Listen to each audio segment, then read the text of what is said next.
I thought I'd just pop in here for a little bit to give myself a reminder for when I get home. As you can see as we look around, I'm doing my lovely laundry. But as I've been sitting here, things have been popping in that I haven't really thought about. You know, when you ask Spirit and your guides for help, you do get it, and then sometimes you don't realize you get it until you're sitting here mindlessly listening to the washers and dryers going. So what has actually popped in is one of the questions I had asked years and years ago after I'd moved from Nevada to Arizona, and things had changed so drastically, went from prosperity and abundance and pretty much having whatever whatever I chose to manifest, it happened. And then when I got to Arizona, I kind of seemed to have lost my mojo, or whatever you want to call it. Something in my mind happened that created the feeling of lack.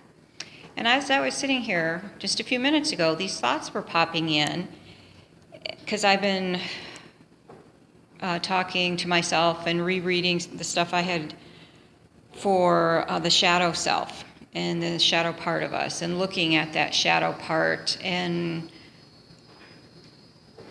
is it healed? You know, what really is the shadow? Do people even really pay attention? You know, we have a shadow self.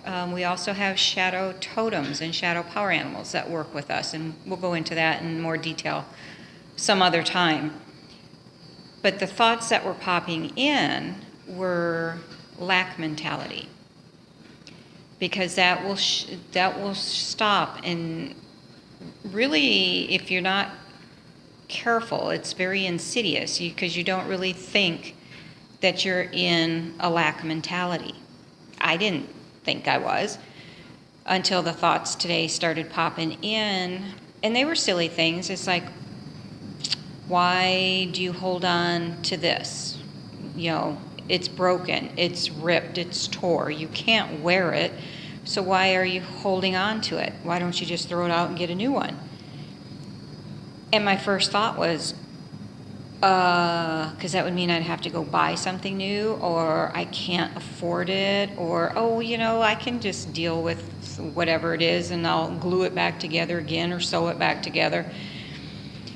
And when you continually do that to yourself, when you continually say, I can't afford it, or, I can, I'll eventually be able to lose the weight to get back into those clothes, so I'm just going to hold on to them. Well, then you're creating so much clutter in your life that nothing new can come in.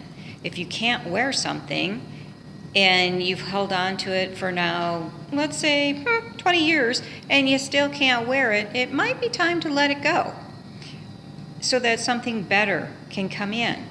The same with broken or items that you no longer use or can't use because they're ripped or torn or broken. Why keep carrying them around? Why keep them in your life if it's broken? Because that creates a lack mentality.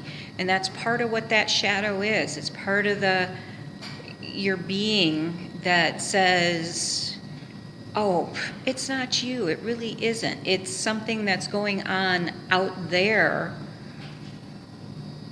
but it's not you. Well, got news for you. It is you.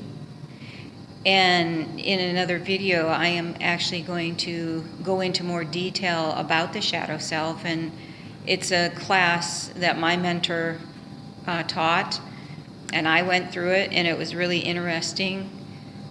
When we went through after the class and listened to everybody describe their shadow self and what they looked like, it was like, wow. And then when I got to mine, I was like, And then I found a couple days ago, as I'm going through my notes and trying to put everything together for the book and for the programs I'm putting together, I came across another exercise that I had done with the shadow self. And I read it, and I was like, looked at the difference between that shadow self and the one from years earlier in the class and how much of a difference there was.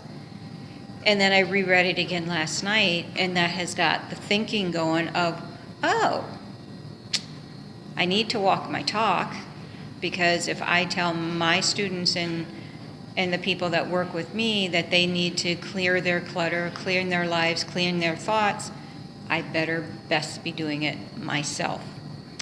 So I just wanted to stop in and talk a little bit about that, so you know where we're kind of going to be going, delving into the shadow part of ourselves.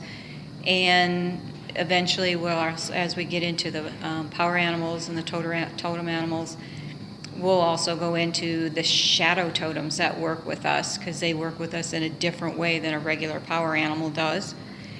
And then, we'll start discussing a little bit more, and I'll teach you how you can actually go in and find your own shadow self. Find out what thoughts are really out there and how big your shadow self is, and then what you can do to start healing it, because there's exercises that you can do to actually start helping to make sure that I love, you can see my laundry room in here. It's great. So that we can see the shadow part that is blocking us from moving forward. So I'm going to say goodbye for now. I have to go attend to my laundry. It's like even when you get enlightened, you still have to do laundry. Go figure. Anyway, bye for now, and we'll talk soon.